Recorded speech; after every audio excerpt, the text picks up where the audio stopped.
नमस्कार दोस्तों, इस वीडियो में हम आपके लिए लेके आए हैं बीएसपीएचसीएल के हिंदी वाला सेक्शन। हिंदी सेक्शन में क्या है?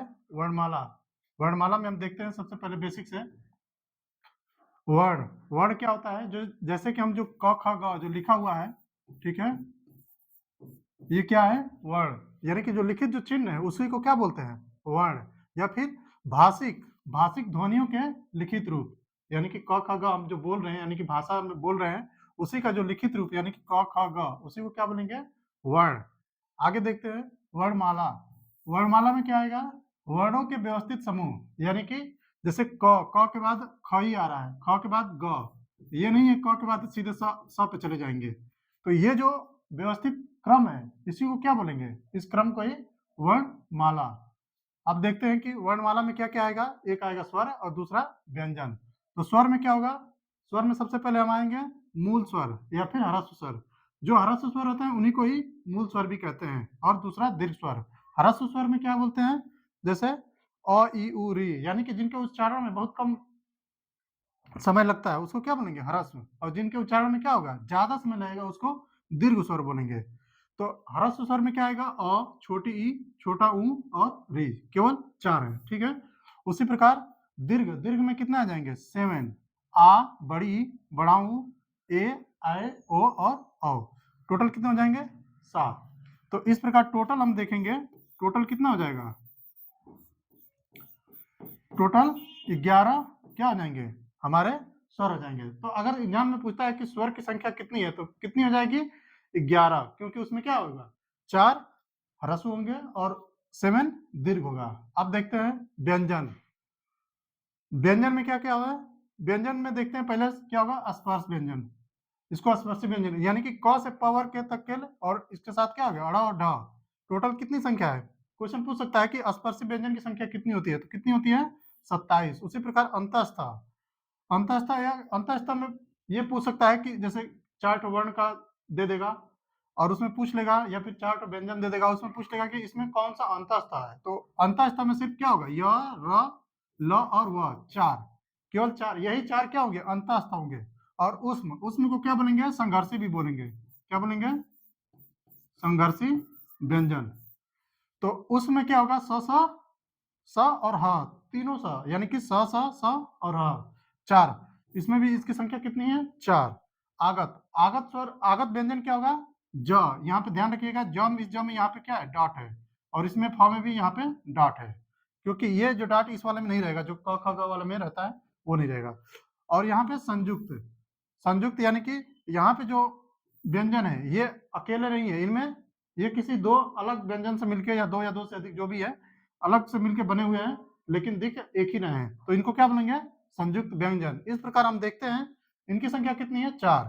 तो टोटल अब हम देख लेते हैं कि व्यंजन टोटल कितने हो जाएंगे। तो टोटल व्यंजन की संख्या कितनी है? 27 यहाँ पे, 4 27 4 31, 31 4 35, 35 2 37, 37 4 41, ठीक है।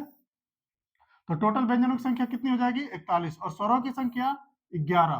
तो इस प्रकार अगर टोटल वर्ण हम देखेंगे, वर्ण में क्या है?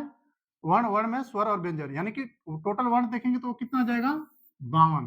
तो अगर पूछा जाएगा कि हिंदी मतलब हिंदी भाषा में वर्णों की संख्या कितनी होगी, तो क्या हो जाएगा? 52।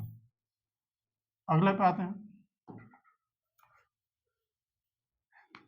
अब हिंदी वर्णमाला में अगर मूल व्यंजन पूछा जाएगा, वहां पे क्या था? टोटल वर्णों की संख्या, टोटल वर्णों की संख्या कितनी थी? 52। अगर लेकिन मूल व्यंजन पूछा जाएगा तो मूल व्यंजन कितना होगा? केवल 35। और अगर उचित व्यंजन, उचित व्यंजन पूछा जाएगा तो पूछ देता है कि उचित व्यंजनों की संख्या कितनी होती है हिंदी वर्णमाला में, तो कितनी हो जाएगी? 2। कौन सी होती है? अड़ा और ढा। उसी प्रकार आयोग व व्यंजन, आयोग व व्यंजन अगर पूछेगा तो उसकी संख्या कितनी होती है? 2। ये सीधे सीधे क्वेश्चन आता है कि आयोग व व्यंजन कौन कौन से हैं, कौन है, या फिर कितने होते हैं। तो ये क्या होता है? जो अनुस्वार होता है, ठीक है, अंगा की मात्रा जो होती है, और एक होता है विसर्ग। ये दोनों क्या होते हैं? हिंदी में अनुस्वार बोलते हैं, अरे सॉरी, आयोग व व्यंजन बोलते हैं, ठीक है। उसी प्रकार संयुक्ताक्षर व्यंजन, यानी कि संयुक्त व्यंजन जो आया था, छ, त्र, ज्ञ और स्र, ये कितने होते हैं? 4। पूछ सकता है कि संयुक्ताक्षर व्यंजन की संख्या कितनी होती है, तो कितनी होती है? 4। पहले है छ, त्र, ज्ञ और स्र। तो छ, छ को अगर हम देखें तो ये कैसे बनेगा? छ बनेगा कैसे? आधा क और पूरा मूर्धन्य स, ठीक है। इसका क्या हो जाएगा 6। त्र के लिए क्या बनेगा आधा त और प्लस और र, अगर ये रहेगा तो क्या बन जाएगा त्र। ज्ञ के लिए क्या बनेगा ज आधा ज और य, तो क्या हो जाएगा ज्ञ। और स्र के लिए क्या कैसे होगा स्र मिल के बने है आधा बड़ा सा और र, तो इस प्रकार ये चारों इन दो से मिलकर बने हुए हैं। अगले पे आते हैं। अब आते हैं कि देखते हैं कि जैसे जो भी हमारा जो वर्ण है उसका वर्ण क्या मतलब सॉरी व्यंजन है उसका उच्चारण कैसे होता है। तो उच्चारण में क्या क्या आता है ये पहले देख लेंगे। सबसे पहले जो हम जो मुख है हमारा मुख का एक ये रफली मान लीजिए डायग्राम है, ठीक है। और यहाँ पे क्या हो जाएगा ऐसे एक तो कंठ है, जो यहाँ पे ये जो हल्का सा हड्डी टाइप से निकला था उसको क्या बोलते हैं कंठ। यहीं पे क्या होता है स्वर तंत्र होता है, ठीक है। और ये क्या होता है पूरा गले का हिस्सा है।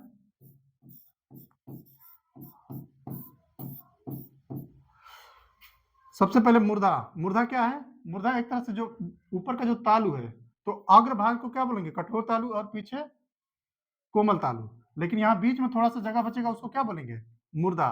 वर्त्स, वर्त्स किसको बोलेंगे यहाँ जो दांत है, ठीक है। दांत, दांत के नीचे क्या होता है मसूड़े वाला वैसा होता है जो थोड़ा कठोर होता है, और जस्ट उसी के वही वाला हिस्सा को क्या बोलेंगे वर्त्स। दांत, दांत जो सीधे सीधे हैं तो दांत बोलेंगे। ओठ, ओठ यानी कि दो हमारे जो ओठ है जो जब भी हमको क्या होता है बोलने में सहायता इनसे मिलती है। जैसे दांतों से दांत रहे तभी भी बोलने में सहायता, अगर दांत ना निकले तो देखिए जो एक तरह से बुजुर्ग आदमी होता है उनके दांत झड़ गए होते हैं तो वो कैसे बोलते हैं उनके आवाज क्लियर नहीं निकलेंगे। उसी प्रकार जैसे छोटे बच्चे होते हैं तो उनकी भी आवाज तोतली होती है जब तक दांत ना जगे रहे निकले रहे। उसी प्रकार जीभ, यहाँ पे क्या है ये जो क्या है पोर्शन ये टंग का है, ठीक है।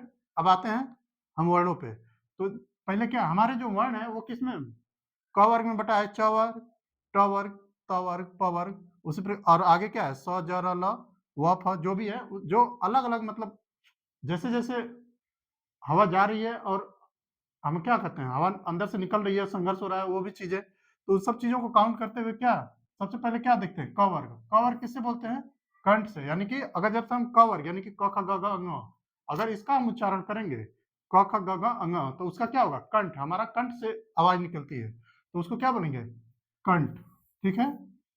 च वर्ग, च वर्ग क्या होता है तालु की छत का पिछला हिस्सा, यानी कि जो तालु है ये हमारा जो क्या है यहाँ से लेके यहाँ तक जो तालु है जो ऊपर मुंह का जो अंदर का जो ऊपर वाला हिस्सा है उसको तालु बोलते हैं। तो उसमें क्या है तालु की छत का पिछला हिस्सा उसको क्या बोलेंगे तालव्य, ठीक है। च वर्ग किसका अगर च वर्ग पूछ देगा एग्जाम में कि च वर्ग का जो उच्चारण है वो किससे होता है तो किससे होता है तालव्य यानी कि तालु से। उसी प्रकार क वर्ग का किससे होता है कंठ यानी कि गले का जो भी है हिस्सा कंठ उससे होता है। और इसी प्रकार ट से ट ठ ड ढ ड़ त थ द ध न प फ ब ब म, ठीक है। तो ट वर्ग अगर आएगा तो उसको क्या होगा मुंह के भीतर की छत का अगला भाग, यानी कि यहाँ जो कठोर तालु है ये जो छत है तो यहाँ पे जो आएगा मुर्दा आएगा, ठीक है। तो मूर्धन्य उसको क्या बोलेंगे अगर पूछ देगा कि ट वर्ग का उच्चारण किससे होगा तो मूर्धन्य से। उसी प्रकार त वर्ग यानी कि दांत, जैसे त थ द द त थ द द न अगर हम पढ़ेंगे तो क्या होगा दांत के निकट से, यानी कि जैसे दांत के निकट जो ऊपर वाला जो मसकुड़ा है तो उसको अगर हम त थ द ध न करेंगे तो हमारा जीभ क्या होगा उसी पे जाके टच होती है त थ द ध न, तो उससे क्या बोलेंगे दंत से। उसके बाद प वर्ग में प फ ब भ म पांचों होते हैं प फ ब भ म, यानी कि उसमें दोनों ओठों का क्या होता है हेल्प मिलता है तो उस तरह ओट्स यानी कि ओट्स, ठीक है। उसी प्रकार अगर आगे देखेंगे स ज र ल इस क्या हो गया वर्ष। वर्ष क्या वर्ष किसको बोलते हैं हम यहाँ बताया जैसे दांत है और दांत के जस्ट यहाँ पे जो एक जो थोड़ा सा ऐसा बनेगा उसको क्या बोलेंगे वर्ष। उसके बाद व और फ यानी कि दंत तोष्ट, यानी कि जिसमें दांत दांत का भी सहायता लेना पड़े और ओठों का भी तो उसको क्या बोलेंगे दंत ओष्ठ। और ह अब पूछेगा अगर ह देखिए ह क्या है सिर्फ अकेला है जो क्या है स्वर तंत्र, यहाँ जो स्वर तंत्र है तो स्वर तंत्र से ह का उच्चारण क्या है एकदम ह यहाँ से निकलता है, ठीक है। तो उसका क्या बोलेंगे स्वर तंत्र से किसका उच्चारण होता है ह का। नेक्स्ट पे आते हैं। अब देखते हैं कि अगर हम व्यंजन है तो उसको क्या बोलते हैं सघोष आघोष, यानी कि इनको जो अलग अलग जो भी डिवाइड किया गया है तो उसको क्या बोलते हैं, सघोष व्यंजन और अघोष व्यंजन।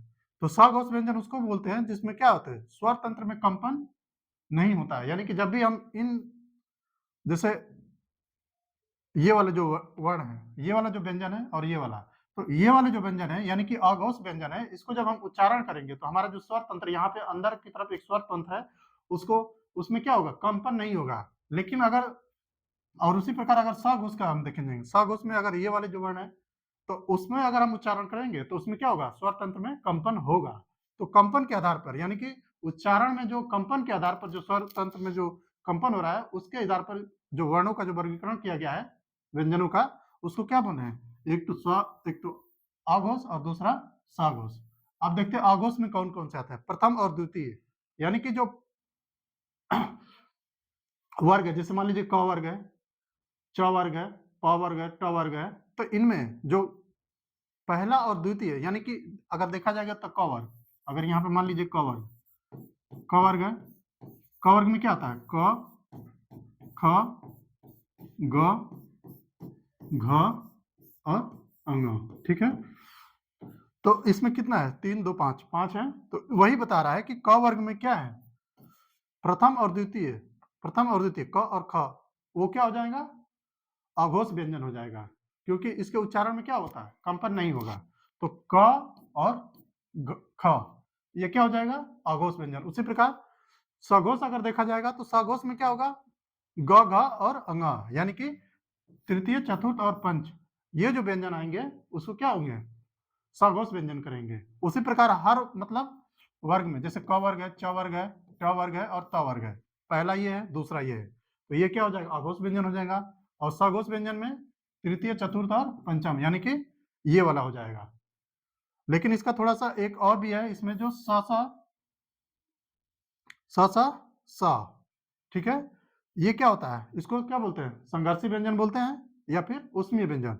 तो ये भी किस में आएगा, अघोष में। अब इसमें ये क्या है, इसी को ध्यान देने की बात है, क्योंकि इसमें न क वर्ग का पहला दूसरा आ रहा है, न ही तीसरा चौथा पांचवा आ रहा है। इसमें क्या सीधे सीधे लिख दिया है कि जो स्पर्शीय या उसमें जो है, तो स, ठीक है, वो किस में आ जाएंगे, अघोष व्यंजन में।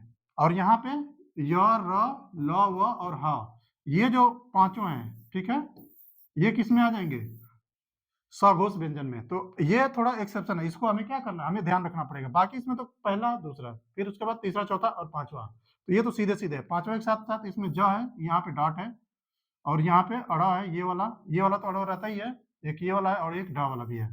तो ये जो एक्सेप्शन जो आ रहा है, तो इसी को हमें ध्यान रखना होता है। इसमें भी देखिए, इसमें एक जो फा है ये वाला, तो यहाँ पे क्या है, एक तो डॉट रहता है, तो ये वाला भी इसको ध्यान रखना, क्योंकि ये अघोष में आ रहा है। यहाँ पे थोड़ा ये थोड़ा डिफरेंट है, इसको किस में आएगा, सघोष में आएगा। Next slide. अब आते हैं, देखते हैं क्या है, अर्ध स्वर। अब य और व, इसको क्या बोलेंगे, अगर सीधे सीधे अगर क्वेश्चन में आ रहा है कि अर्ध स्वर किसे बोलते हैं, तो क्या हो जाएगा, य और व, य और व को क्या बोलते हैं, अर्ध स्वर भी बोलते हैं। लुंठित व्यंजन, लुंठित व्यंजन किसको बोलते हैं, र को। ये सीधे सीधे एग्जाम में सब आता है कि अगर लुंठित व्यंजन पूछ देगा, 4 ऑप्शन दे देगा, 4 व्यंजन लेंगे, उसमें पूछ देगा कि लुंठित व्यंजन कौन सा है, तो लुंठित व्यंजन कौन सा हो जाएगा, र। उसी प्रकार पार्श्विक व्यंजन, पार्श्विक व्यंजन किसको बोलेंगे, ल। ये सिर्फ एक एक है और इसको हमको ध्यान रखना होगा, याद रखना पड़ेगा। नासिक व्यंजन, नासिक व्यंजन में मतलब जो भी पांचवा, जो कवर्ग, पवर्ग, चवर्ग, टवर्ग, मवर्ग, सॉरी मवर्ग नहीं, तवर्ग, तो इसमें जो पांचवें जो वर्ड होते हैं, पांचवें जो व्यंजन है, उसको क्या बोलेंगे, नासिक, यानी कि य, अंग, य, अड़, न और म। अंतस्थ वर्ड य, र, ल, व, ये भी सब पूछा जाता है। जैसे 4 वर्ड दे देगा, 4 व्यंजन दे देगा, उसमें पूछ देगा कि इसमें अंतस्थ वर्ण कौन सा है, और उसमें से एक रहेगा, बाकी 3 अलग रहेंगे। तो ये चारों हमें ध्यान रखना पड़ेगा कि इसको क्या बोलते हैं, अंतस्थ वर्ण भी बोलते हैं। उसके बाद उसमें संघर्षी वर्ण, अब इसको में क्या बोलते हैं, स और ह, ठीक है, तो इसको क्या बोलेंगे, स ह, इसको क्या बोलते हैं, उसमें संघर्षी बोलते हैं। लेकिन अगर हम पीछे देखें तो इसमें क्या है, सॉरी, ये वाला, यहाँ पे अगर देखा जाए तो अघोष और सघोष था, इसमें क्या था, उसमें था यहाँ पे, लेकिन एक चीज यहाँ पे इधर आ गया है, ठीक है, तो इसका ध्यान दें। अगर ह का पूछ देगा कि तो उसको क्या, वो सघोष, अघोष में नहीं आएगा। ह भी क्या है, उसमें या फिर संघर्षी है, ठीक है। अब आते हैं हम अल्प प्राण और महाप्राण। अल्प प्राण किसको बोलते हैं? जैसे वर्ण है जो भी देख लीजिए, तो इसमें क्या है, फेफड़ों से बाहर निकलने वाली हवा कम होती है, यानी कि ये जो वर्ण है इनको या फिर व्यंजन जो भी है, हम इसको अगर उच्चारण करेंगे तो इसमें क्या होगा, हमारे जो फेफड़े से जो हवा निकलने की मात्रा है इनके अपेक्षाकृत इसमें क्या होगी, कम निकलेगी, तो हम उसको क्या बोलेंगे, अल्प प्राण। यानी कि जब हवा कम कम, अल्प का मतलब ही क्या हो गया, कल सॉरी कम, और प्राण का मतलब वायु, ठीक है। यानी कि जब कम हवा निकलेगी तो उसको क्या बोलेंगे, अल्प प्राण। और इसमें महाप्राण, महा यानी कि ज्यादा की बात हो रही है, इसके अपेक्षा, ये नहीं कि बहुत ज्यादा, इसके अपेक्षा इन जो वर्ण है इनको उच्चारण में क्या हो जाएगा, हवा ज्यादा निकलेगी, किससे, बोलते वक्त फेफड़े से, प्राण का मतलब वायु, ठीक है। अब देखते हैं कि अल्प प्राण किसको बोलेंगे। तो अब जैसे मान लीजिए कि क वर्ग है, क वर्ग में जिसमें क्या है, प्रथम द्वितीय सॉरी प्रथम तृतीय और पंचम, यानी कि 1 3 5, 1 3 5 में जो पोजीशन है वर्णों की क वर्ग में, तो उसको क्या बोलेंगे, अल्प प्राण बोलेंगे। और वही 1 3 5 यानी कि एक तरह से देख लीजिए ऑड हो जाएगा, ठीक है, और यहाँ पे इवन हो जाएगा 2 और 4, यानी कि यहाँ पे विषम और विषम स्थान पे जो आ रहा है और यहाँ पे सम स्थान पे आ रहा है, तो उसको क्या बोलेंगे, सम स्थान पर आएगा तो महाप्राण, ठीक है। तो इससे सीधे सीधे क्वेश्चन पूछ देता है कि जैसे चार्ट दे देगा, उसमें पूछ देगा कि इसमें बताइए कौन सा अल्प प्राण है, अल्प प्राण व्यंजन है या फिर वर्ण है, ठीक है। तो सीधे सीधे है। और अल्प प्राण में भी क्या आ जाएगा, य र ल और व, यानी कि जो अंतःस्थ वर्ण है वो भी किसमें आएंगे, अल्प प्राण में ही आएंगे। और उसी प्रकार यहाँ पे क्या है, जो संघर्षी है उसमें व्यंजन है, यानी कि चारों हैं, तो ये किसमें आ जाएंगे, महाप्राण में। लेकिन अगर यही ध्यान देना है कि इसमें ह केवल, अगर सघोष अघोष में बात किया जाएगा तो ह केवल क्या है, अगले अर्या में सघोष में आ रहा है, न कि अघोष में, उसमें व्यंजन हो गया। ठीक है, आज के लिए इतना ही, थैंक यू।